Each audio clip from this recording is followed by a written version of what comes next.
everyone, and welcome to a beautiful conversation I'm looking forward to myself with Nilima Bhat. She is someone who has authored a new book, and she's going to show us it. It's called Shakti Leadership. Shakti Leadership, yes. And what I love about it myself is that I love the subtitle, which is Embracing Feminine and Masculine Power. And I know that is something that I'm personally very interested in and something that we share. Nilima is someone who is not only an author, but she's someone who has worked in the corporate world for a long time and is now bringing your deep background in yoga from the Aurobindo lineage into the corporate world and into leadership, which is really beautiful. Do you want to share a little bit about the merging in your tradition and your path so people who are watching can be familiar with? Sure. So very briefly, I was in the corporate world. I had spent 10 years in very high-profile assignments, and I hit this questioning and lack of meaning and purpose, and am I really making a difference? And that's when I went to look for answers in my own tradition. I'm Indian. I come from India. We are supposed to have answers to the existential questions of the meaning of life and the purpose of life. And so I took up yoga and Vedanta, the study of that, and it's been a love affair I'm not over yet. I certified in the Shivananda tradition. I would consider Swami Shivananda of Rishikesh, the Divine Life Society, as my first guru. And through that, I came to the integral yoga of Sri Aurobindo and the Mother, which is a very evolutionary yoga. It's talking about the time of the great shift, the hour of God that is upon us. And we are going to move from one level of consciousness to the next. We're going to evolve, not just first we evolve in our consciousness, but eventually even our bodies are no longer going to be these bodies. That's just the way evolution is going. But we can do it consciously, and that is the teaching of Sri Aurobindo and Mother. And the idea of working with Shakti is central to evolving ourselves, because we need the agency of Shakti, the power or the fuel of Shakti, above just the awareness and consciousness, which is what we begin with. But to get any change done, you need the power of consciousness, which is Shakti. And that is effectively the path of integral yoga. It's a very non-denominational, inclusive, integral. So that it rejects nothing. You can come from any path, any tradition, any master, and you can find your way to do integral practice. Beautiful. That's what I like about it. It's East and West, and take the best of everything, put it together in a way that works for you. Well, I heard from one of my colleagues that you do a very beautiful invocation to the Mother, and so could we, as a opening, really invoke that presence in the way that you do, and share that with all of our viewers here as well? Sure, that's an honor. In this tradition, the path that has been found is there are many ways to getting out of the ego and connecting with the higher self, the reality beyond the ego, which is what we call the divine, the divinity, the supreme one. So you can go through the heart, to the sacred heart, to the soul within, the immanent divine. You can go through the forehead and expand beyond the limited mind into the cosmic mind. That is the cosmic divine. And then you can go beyond the crown, open that, and go back to out of the creation, back into source, and that's the transcendent divine. So there are 3 doorways. So let's begin invoking, opening all 3. Perfect. And receiving that down into this Adhar. The Adhar is the body, the breath, the mind. Right? Beautiful. All that is here. So we bring that down, the descent of that. So as we're doing this, all of those of you who are watching, please follow along with us, and we will enjoy it together. So I'll do a very short one. So bring your right hand to your breastbone and gently tap as if you're seeking to come home to the most sacred part of yourself. Eyes closed or open? You can preferably half closed. So you have a sense of the outside, but also the sense of the inside. And then cover your heart with your palm and become aware of this sacred organ which has been beating away for you and keeping you embodied and alive. But deep inside it is a vast mystery. It's called the Hridaya Guham, the cave of the heart, which houses the soul, the presence of divinity. And we invoke that with the mantra Om Ma. Om calls Shiva, the pure consciousness, and Ma invokes Shakti, the energy that manifests. So Shiva, Shakti, the divine masculine, the divine feminine, are as if the father and mother of our soul and our being. So we invoke our soul as Om Ma. You can chant with me. Om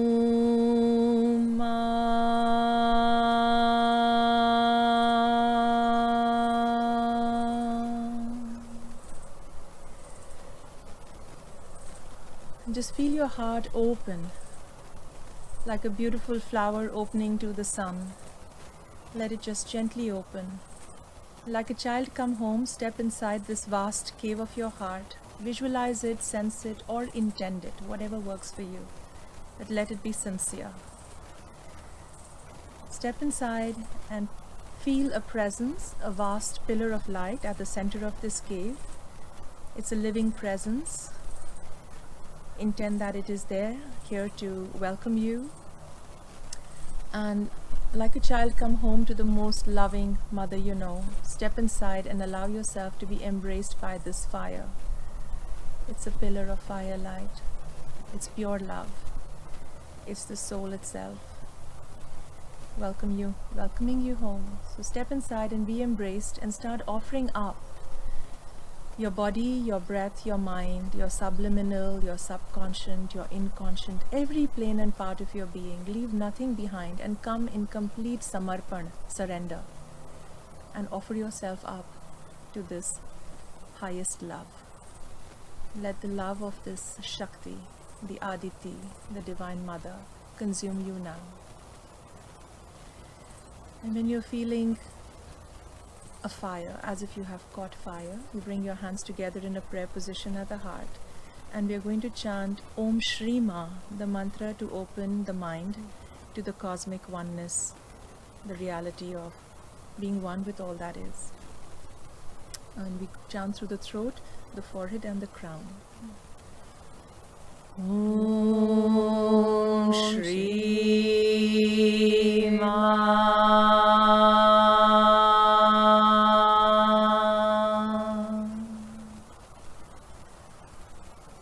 Feel the mind expand outwards, spiraling open in all directions to include everything and know our oneness with it.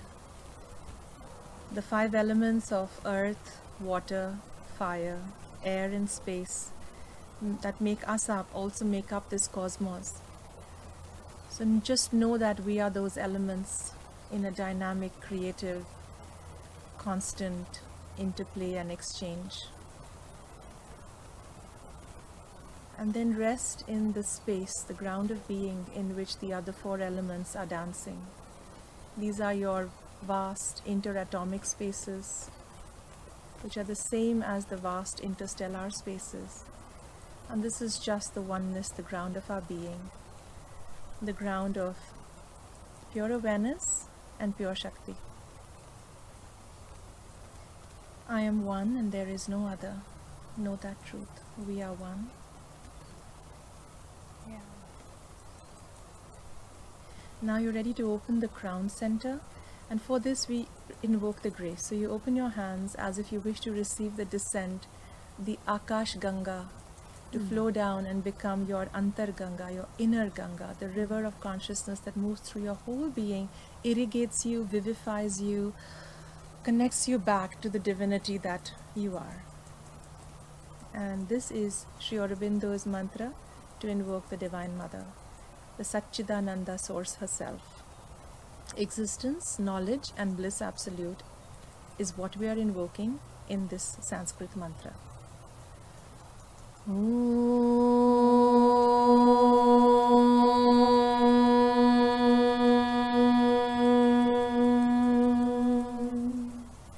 Anandamayi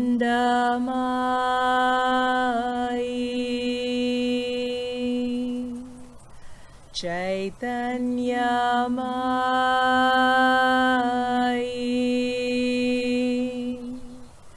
Satyamayi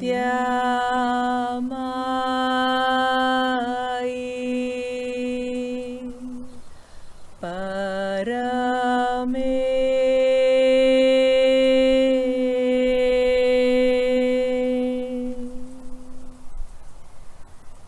With complete surrender to the highest truth and grace, you stand as if under a shower of golden light and let it flow upon you from the sun above, through your crown, and then drench you, wash you clean, irrigate you through the river of consciousness that moves through your spine. Tributaries going out in all directions, irrigating your whole being, and discharging all excess down to the very center of Mother Earth for her use. And what you have in your cupped palms, you can now further bathe yourself in. It's fuel to the fire already ignited in your heart. So bring your right hand to your heart, bring your left hand to your belly. And we're going to now just do the mantra japa, the silent breath of Om Ma as we inhale, Om Shri Ma as we exhale. Inhale, gather your whole self in and up, Om Ma. Receive the grace down and out into your whole being, Om Shri Ma. Aspire and offer your whole mini-me in and up to the higher self, Om Ma. And receive the descent of the grace down into your being, Om Shri Ma. Last time, in and up, Om Ma. And Om Shri Ma. And this is yoga. This is union. This is integration of the ego self with the higher self. It's also the integration of the right side of the body with the left side of the body. The mind and the body. All the split halves come together when we return to this mantra breath of Om Ma and Om Shri Ma, because we are held in the one Shakti that unifies all the splits. Thank you. Thank you.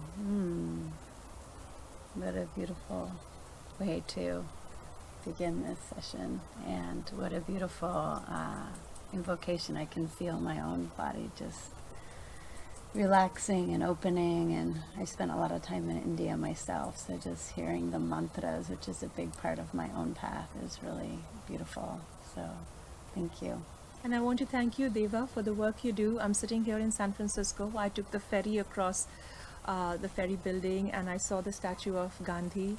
And I began this tour from Chicago, where Swami Vivekananda made his speech to the World Parliament of Religions. And I just feel our two countries, America and India, have such a need to connect, and they are already, and we're stitching the world together. Yeah. There's so much wisdom and openness and innovation coming out of the Bay Area and this country, and there's all the ancient that sits in India, and the two together, it's as if Shakti is now putting them two together, because the two are potent. I call it the seed and the soil. The seed is fantastic, but it's not going to create a flower if it's not planted in a soil. And the soil is fabulous, but it lies there barren until you put a seed in it. Maybe America and India have that ability to come together in service of the I world. feel so, yeah. For me, definitely. For me, India is all like the soil. It's the rich place that I go back to for sustenance, and it's where my name came from there. That was a mystical opening that happened also in Rishikesh. So from my teacher there, so beautiful. And what I love is this idea that you're talking about, is how do we bring the richness from the Shakti traditions, from the yogic traditions, from the soul, really the soul work, and bring it to bear into leadership. I know at least in our country here, when we look around, it's a bit of a mess in terms of leadership, and there's this very masculine version of leadership which is been creating chaos from a long time. And it's not just the men, it's all of us here, the women too. Most of the women that I work with say that they don't really have a deep connection with the feminine. They've lost touch with it, as did I. And so there's this process, sounds like that was part of your journey too, of rediscovering the feminine and then reweaving it, not rejecting the masculine. Some of us need to do that for a period of time, of say like, no, I'm not, I went the other pole myself, but in my own evolution, I see how there's really deep gifts of both that are needed for the leadership of our planet at this time. Absolutely. So from the Western wisdom comes the idea of thesis, antithesis, and then synthesis. right? So it's as if the world has gone through the patriarchy and this really overvaluing of masculine values and qualities and energy, which is great, but sometimes to the neglect, often to the neglect and almost denying and rejecting the other pole, which is the feminine. And in the process, it's like we're leading with half our power. Right. And we need to go through both. And in this book, I talk about the polarity of the masculine and feminine. Now, it's important to know that there are the positives of the masculine and the positives of the feminine, but there's also what happens when you go into excessive masculine, The and shadow. the excessive feminine, Or either the deficiency or the of excess. both. Basically, Yes. it's the excess of one which leads to the deficiency of the other. Right. So yeah, so what's below the line in the polarity map is the shadow and the, it could be hyper or hypo of both, and we have no choice but to undulate between the positives and the mature expressions of both. Yeah. Otherwise, we're doomed to fall into the lower one of the other, and that constellates and activates the shadow of the other, and there you're stuck. So the hypermasculine is cruel and aggressive and power hungry, and the hyperfeminine is needy and emotional and dependent. And you kind of flip between those two when you've lost presence and your ability to co-hold the mature aspects of both. So we have no choice but to grow up. And how do we do it? Because I feel like that's the question on all of our minds, is how do we really bring these two together? Yeah. And what does a new model of leadership look like that's really integrated? So the new model of leadership, I mean, I try to put it together as simply as possible so someone has a handle on it. Otherwise, there's so much out there, so much amazing wisdom, and you want to say, how do I put it together in a simple way? Give me a handle on this, right? Let me hold this. Give me a framework.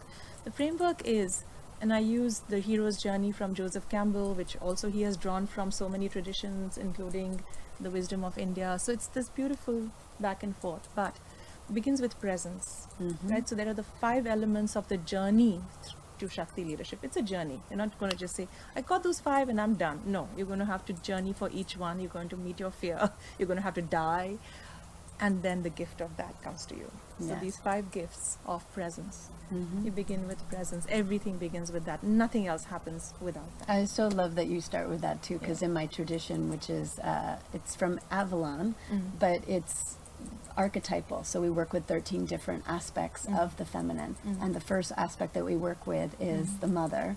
So it's beautiful you started with that. But the gift of the great mother, as we call her, is what we call empty presence, which is just like the space. And even getting, for most of us in the West at least, getting to the space where we're truly empty, where we can just rest and actually open our empty cup to be filled. If your cup is full already, then then it can't be filled. So how do we let go of the mind, let go of the ideas, let go of all the busyness to be able to hear? And for us, that's where we also get to co-create with spirit, because there's space. And just getting to that can be a big journey. It's a Yes. it's a heroine's journey if you're a woman, and a hero's journey if you're a man. So yeah, so presence, absolutely the same thing. We're talking about the same thing. So first element of Shakti leadership is presence. The leader cultivates presence. From a place of presence, you are aware it's not a dry, sterile, empty witnessing space. It is also a living, vibrant, powerful space. So there's power in that presence, and the power of presence or consciousness is called Shakti. And it is the great power that evolves and moves and creates and regenerates and is really everything. It's growing our nails and it's moving the cosmos, and therefore it's moving us. It's also moving our thoughts and our emotions. So if we can go down to the level of being with that flow, then you are in alignment with where evolution itself is going, where the great creation's intelligence itself is going. You're not at cross purposes with it. So the second element is Shakti, to be able to tap into the presence and the power of its power of presence, which is Shakti. From there, these 3 capacities are now to be cultivated. The first is wholeness, becoming psychologically whole. And I say this, you've got to become your own mother, if you're a woman, your own father, if you're a man, basically your own parent. Integrate your child, which is effectively what your shadow is, much of your undeveloped parts that got left behind as you were growing. So how do you integrate your child self and bring it back into being the healthy, wondrous, creative aspect, even as you have the wisdom of the parent to protect and guide it, right? Beautiful. And you then have to become your own beloved. So if you're a woman, you find your inner man, which are all those positive masculine qualities that are now inside you, so you don't need someone else That's to bring them beautiful. to you. Yeah, I'm teaching a whole retreat on this topic of how Right. do you do the intermarriage, the Yes. sacred union. Yes. From my tradition, it's called hieroskamos, and it's Okay. an ancient ritual that people used to enact externally.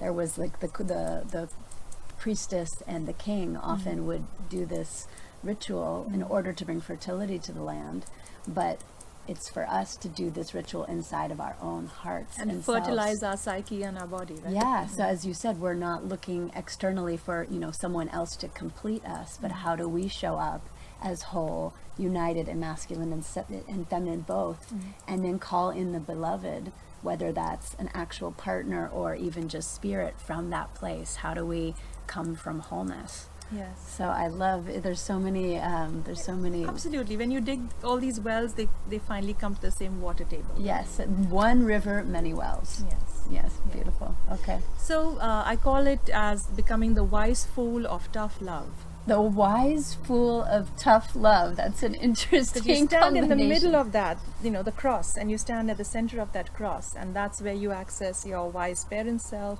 the foolish child self who knows how to lighten up, and your masculine tough self and your feminine love self, and that's the wise fool of tough love. And whenever we find ourselves out of whack or in absence, it's simply one of these qualities that we've lost touch with.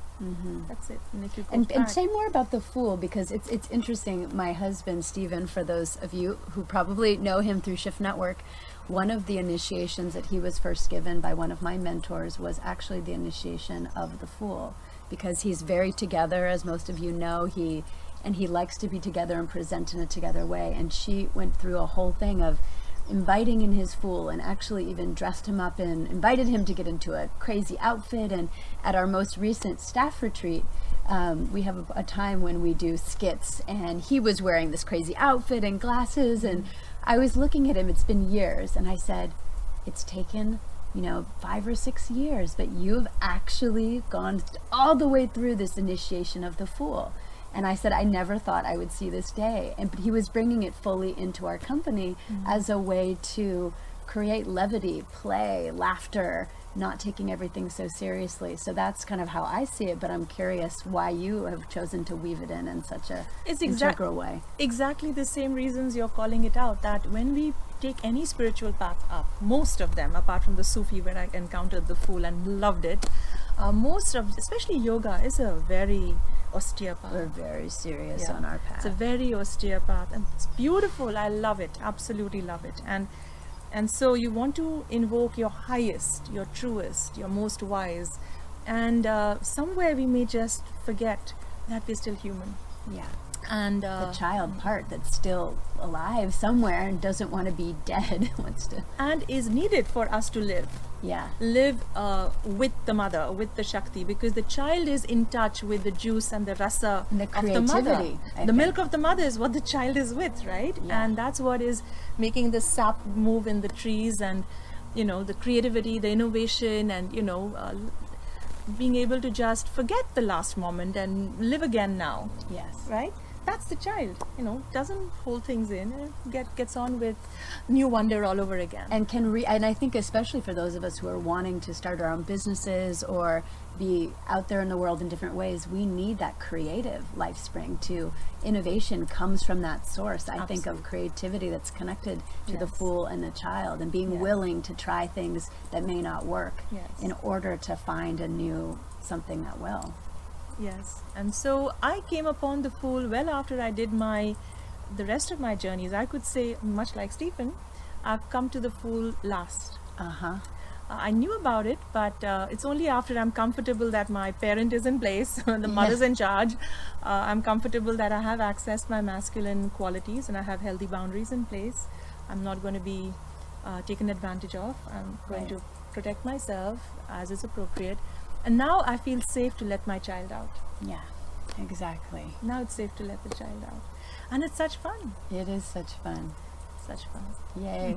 So these are the first three, and then are there two more Yes, as and well? the other two are flexibility. So Okay. becoming whole, and from wholeness, knowing how to flex. In each moment, if I encounter a challenge, to ask myself, what do I need to dial up or dial down? What am I breathing into now and letting go now, between wise, fool, tough, love? So masculine, feminine, as well as parent-child aspects of myself, right?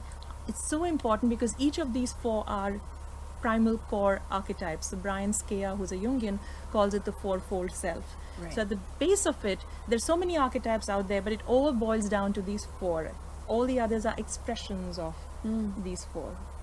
At least for us as humans, in order to be able to come into mastery, these four are what we need to know and be on top of and know how to work with.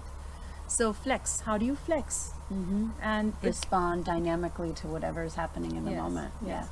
And always check in with presence and say, what did I lose sight of? Which of these four do I need to consciously now bring to bear?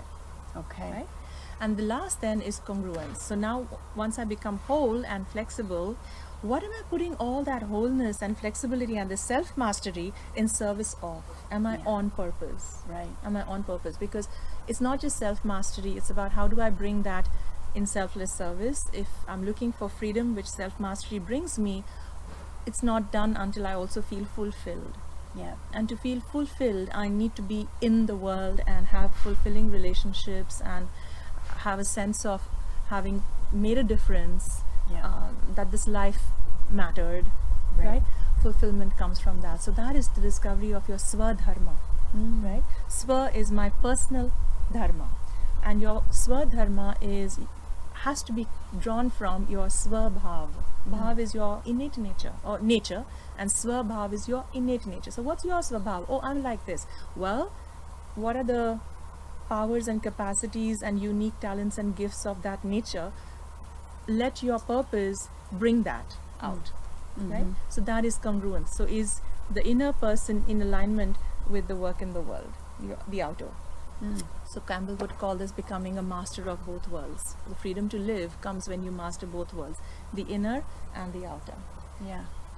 So your inner nature is fully leveraged and brought in service of something that fulfills you and raises consciousness and impacts the world.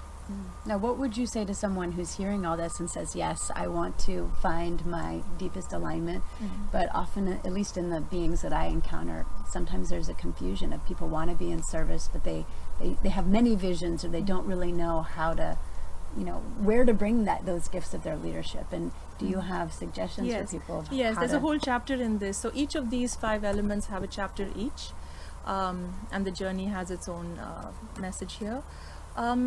We've drawn from all different wisdom traditions. So we found the Enneagram was very powerful to Interesting. understand the 9 different gifts that humans have.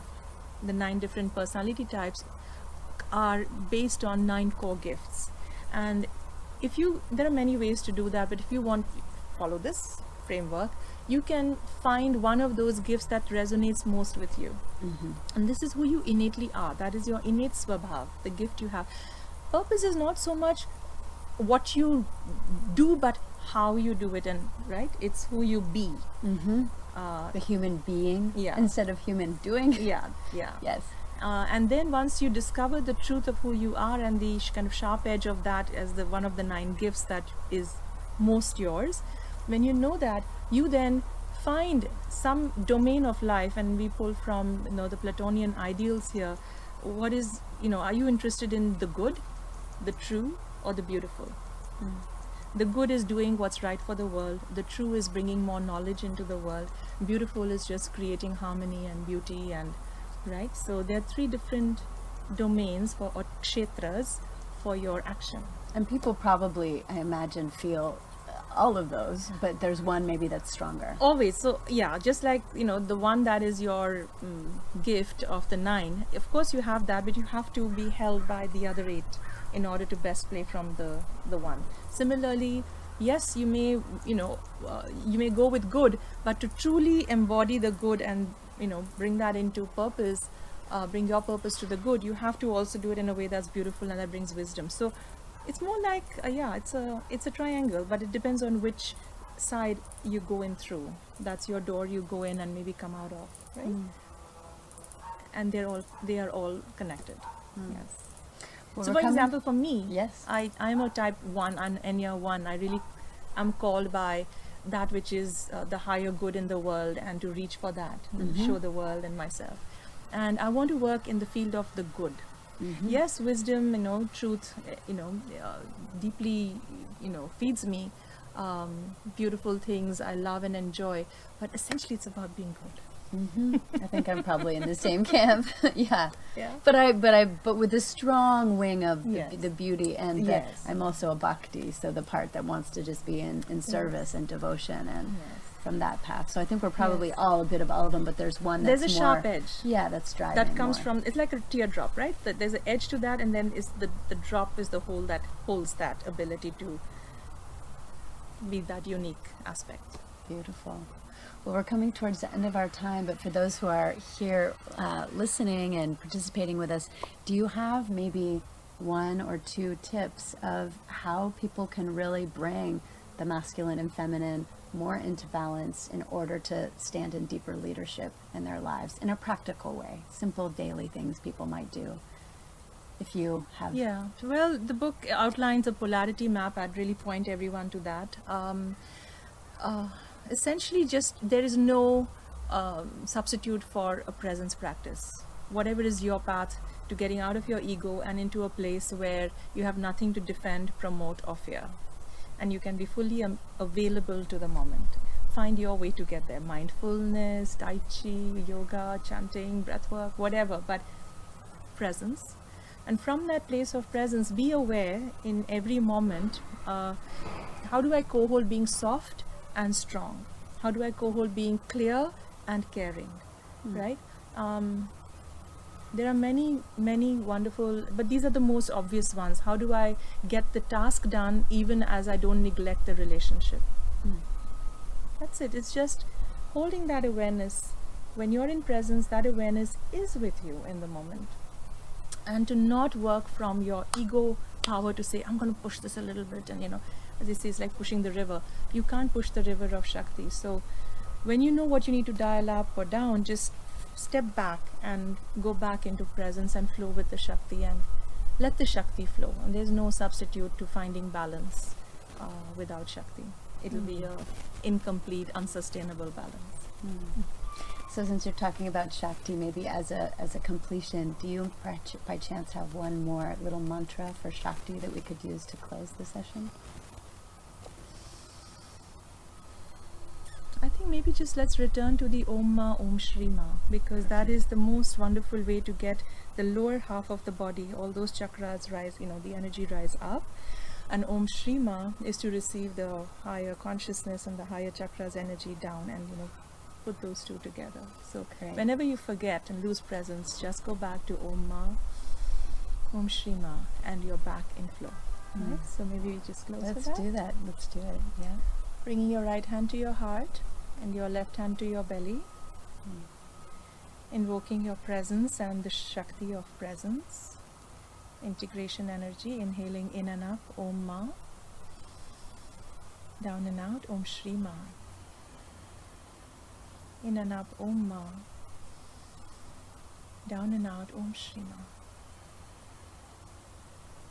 In and up, Om Ma. Down and out, Om Shri Ma. And maybe I'll just call out Sri Aurobindo's Gayatri, which is the invocation of the truth consciousness that can co-hold and balance and harmonize all our dualities. Om Tat Saviturvaram Rupam Jyotihi Parasya Dhimahi Yanna Satyena Deepayet Satyena Deepayet. May the Ganga from India bring the power of peace and abundance and truth all the way to the US and all the listeners, and maybe empty into the ocean of peace, the Pacific, that we are seated near right now. Everything comes from peace and returns to peace. Shanti.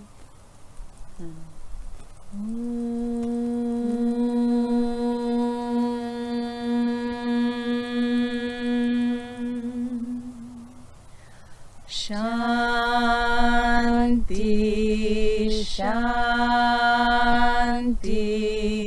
Shanti.